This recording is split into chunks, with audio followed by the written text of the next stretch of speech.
कहते हैं कि मनुष्य का जीवन सबसे ज्यादा कठिन होता है। प्रत्येक मनुष्य के जीवन में कभी कभी न कभी ऐसा क्षण आता है जब वह अपने आप को सबसे ज्यादा असहाय महसूस करता है, और ऐसी स्थिति में कभी कभी वह हिम्मत हार जाता है।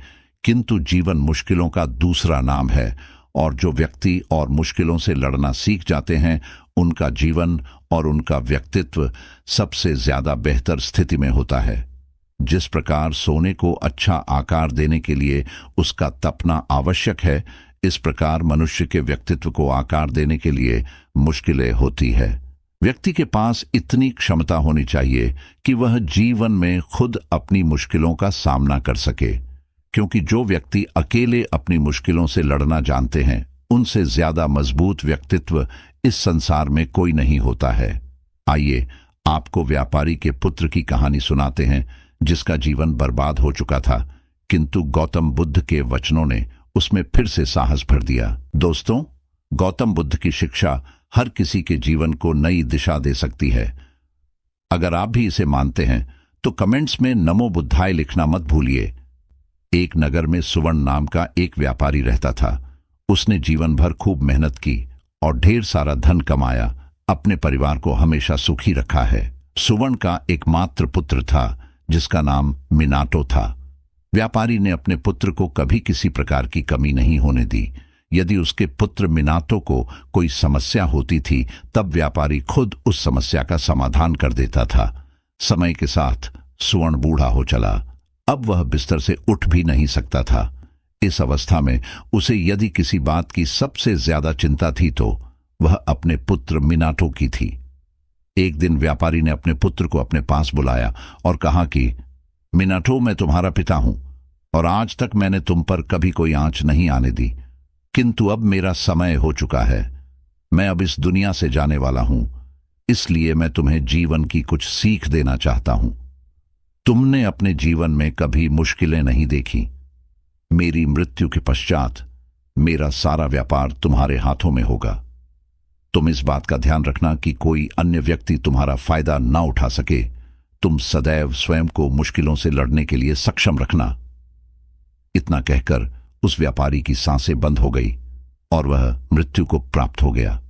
व्यापारी सुवर्ण की मृत्यु के पश्चात उसका पुत्र मिनाटो खूब रोया, बहुत दुखी हुआ, किंतु अब कोई कर भी क्या सकता है। मिनाटो ने एक बार फिर सामान्य जीवन जीना शुरू किया।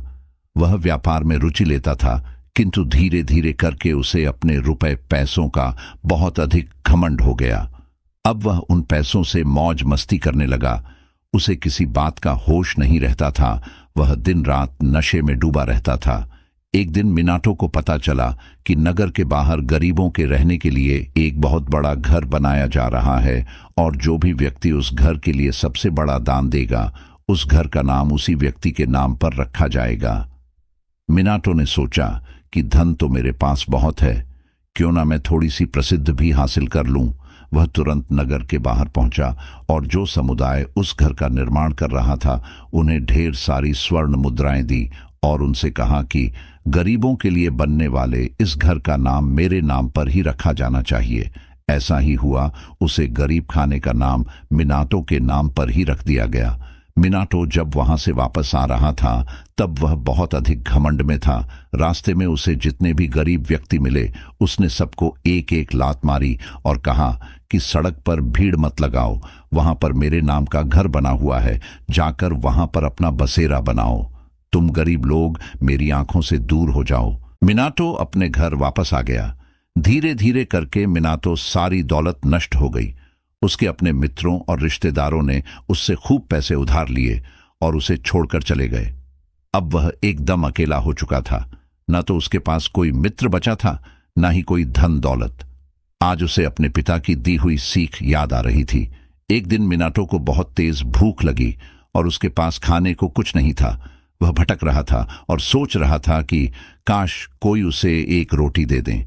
भटकते भटकते मिनट को याद आया कि कई साल पहले उसने उसे गरीब खाने को दान दिया था। आज उसे वहां जाना चाहिए, शायद वहां से उसे मदद मिल जाए। मिनाटो उसे गरीब खाने के पास पहुंचा, जहां ऊपर सुंदर अक्षरों में लिखा हुआ था, मिनाटो आवास। आज मिनातो को समझ में आ रहा था कि समय उसे कहां पर लेकर आई है। एक समय था जब उसने इस स्थान पर रह रहे गरीबों को लात मारा था और आज वह स्वयं उन गरीबों के बीच में आ चुका है। बिना कुछ बोले मिनातो उन गरीबों के बीच में जाकर बैठ गया और थोड़ा सा भोजन किया। वह अधिक देर तक वहां ठहर न सका और वहां से निकल गया। रास्ते में उसकी मुलाकात कुछ बौद्ध भिक्षुओं से हुई। मिनातो ने बौद्ध भिक्षुओं से बातचीत की। बातचीत के दौरान उसे गौतम बुद्ध के बारे में पता लगा। उसने सोचा कि क्यों ना है एक बार गौतम बुद्ध के दर्शन कर लिए जाए। उसने बौद्ध भिक्षुओं से आश्रम ले चलने की प्रार्थना की। भिक्षु उसे अपने साथ आश्रम लेकर गए। मिनातो ने जैसे ही आश्रम में कदम रखा उसने देखा कि एक पेड़ के नीचे गौतम बुद्ध बैठे हुए हैं। उसने गौतम बुद्ध को प्रणाम किया और जमीन पर बैठ गया। गौतम बुद्ध ने अपनी आंखें खोली तो सामने पाया कि मिनातो बड़े ही ध्यान से गौतम बुद्ध की ओर देख रहा है। बुद्ध को प्रणाम करते हुए मिनातो ने उन्हें बताया कि एक समय था जब उसके पिता उस तक कोई भी मुश्किल आने नहीं देते थे, किंतु आज वह समय है जब वह भिक्षा मांगने की स्थिति में है और एक रोटी के लिए भी भटक रहा है।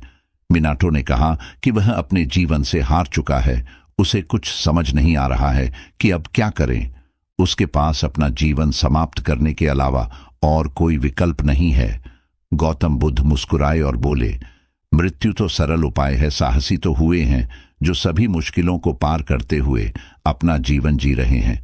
जिन्होंने अपना जीवन छांव में गुजारा, धूप उनके लिए आवश्यक कष्टकारी हो सकती है, किंतु यही जीवन है। यहां पर कुछ भी स्थायी नहीं है, न ही धन दौलत और न ही माता पिता। प्रत्येक व्यक्ति अपना भाग्य लेकर पैदा होता है और समय आने पर अपने हिस्से की मुश्किलों का सामना स्वयं ही करना पड़ता है। इसलिए बेहतर है यह है कि अपने जीवन की मुश्किलों से लड़ना सीखो। मिनातो गौतम बुद्ध से कहा कि अब आप ही कोई मार्ग बताइए ताकि मैं अपनी मुश्किलों का सामना कर सकूं। गौतम बुद्ध बोले, ठीक है, आज मैं तुम्हें बताता हूं कि तुम्हें अपनी मुश्किलों का सामना किस प्रकार करना चाहिए। पहले तो यह बात याद रखो कि जो कुछ भी होता है वह अच्छे के लिए होता है। यदि जीवन में कोई मुश्किल आती है तो उसमें अवश्य ही हमारी कोई भलाई छुपी होती है। बस समय रहते हम मानव उसे भलाई को समझ नहीं पाते हैं। हमें अपनी मुश्किलें ज्यादा बड़ी लगती है। प्रत्येक बुरी घटना की पीछे की अच्छाई ढूंढने का प्रयास करो। तुम्हें अवश्य ही बुरी घटना की पीछे की अच्छाई मिलेगी। कई बार जीवन में हमें कठिन परीक्षाओं से गुजरना पड़ता है ताकि हम मजबूत बन सके। इसलिए जब जीवन कठिन लगी तब घबराना नहीं चाहिए, क्योंकि इसके पीछे अवश्य ही कोई ना कोई भलाई छुपी होगी और प्रत्येक घटना को यह मानकर आगे बढ़ना चाहिए। दूसरा, स्वयं को प्रत्येक परिस्थिति के लिए तैयार रखो। जैसा कि मैं पहले बताया, यहां पर कुछ भी स्थायी नहीं है। मानव का प्रथम कर्तव्य है कि वह स्वयं को प्रत्येक परिस्थिति के लिए तैयार रखें। यदि सुख भरे दिन है तो उसका पूरा आनंद उठाओ। यदि दुख भरे दिन है तो उसके लिए भी क्षमता रखो। प्रत्येक मुश्किल परिस्थिति का सामना डटकर और हिम्मत के साथ करना चाहिए। जब तक इंसान के जीवन में दुख नहीं होगा वह सुख का महत्व कभी नहीं समझ पाएगा। सुख और दुख एक ही सिक्के के दो पहलू हैं। सुख तक पहुंचाने का मार्ग दुख से होकर जाता है और सुख तो मुश्किल पार करके ही मिलेंगी। तीसरी और सबसे महत्वपूर्ण बात, स्वयं का आत्मविश्वास कभी मत जाने दें। आत्मविश्वास व्यक्ति का सबसे बड़ा शस्त्र होता है जो मुश्किल समय में उसकी सहायता करता है। यदि व्यक्तिगत आत्मविश्वास दृढ़ है तो वह अपना खोया हुआ सब कुछ दोबारा प्राप्त कर सकता है, किंतु जिस दिन आत्मविश्वास छूट गया उसी दिन व्यक्ति की हिम्मत भी खत्म हो जाती है और वह दोबारा अपनी पुरानी स्थिति को वापस लाने में असफल हो जाता है। इसलिए मुश्किलों में अपने आप पर विश्वास को अपना सबसे बड़ा शस्त्र बनाओ। जो व्यक्ति स्वयं पर विश्वास करते हैं वह आंतरिक रूप से मजबूत होते हैं और उनके अंदर इतनी शक्ति निहित होती है कि वह सब कुछ प्राप्त कर सकते हैं। चौथी बात, प्रत्येक परिस्थिति में विनम्र रहो। प्रत्येक परिस्थिति में स्वयं को झुकाकर और विनम्र रखना चाहिए। यह बात समझनी चाहिए कि यदि हम किसी गरीब व्यक्ति को कष्ट दे रहे हैं तो कल हम भी गरीब हो सकते हैं। यदि हम किसी बूढ़े व्यक्ति को परेशान कर रहे हैं तो कल हमें भी बूढ़ा होना है। यह प्रकृति का नियम है। इसीलिए अपनी स्थिति पर कभी घमंड नहीं रखना चाहिए और प्रत्येक परिस्थिति में स्वयं को सबसे अधिक विनम्र रखना चाहिए। विनम्रता व्यक्ति को साहस देती है ताकि वह मुश्किलों का सामना आसानी से कर सके। एक विनम्र व्यक्ति में इतनी क्षमता होती है कि वह अपने जीवन में आई प्रत्येक मुसीबत को टाल सकता है। 5वीं बात, इस संसार में कोई भी परेशानी आपसे बड़ी नहीं है। इस संसार में यदि कोई सबसे बुद्धिमान है तो वह मानव है। मानव के पास हर समस्या का समाधान है। मुश्किल समय में हमेशा अपना धैर्य बनाए रखना चाहिए और यह सोचना चाहिए कि सब कुछ मेरे हाथ में है। यदि मैं चाहूं तो सारी परेशानियों का हल निकल सकता हूं। जो लोग अपनी परेशानियों से भागते हैं वह कायर होते हैं। मुश्किल समय के बाद अच्छा समय भी आता है।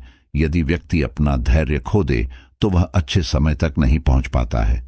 मनुष्य स्वयं में इतना सक्षम होता है कि वह सभी परेशानियों का सामना आसानी से कर सकता है, किंतु यह तभी संभव है जब वह अपनी आंतरिक शक्तियों को पहचाने और स्वयं के आगे परेशानी को छोटा समझे।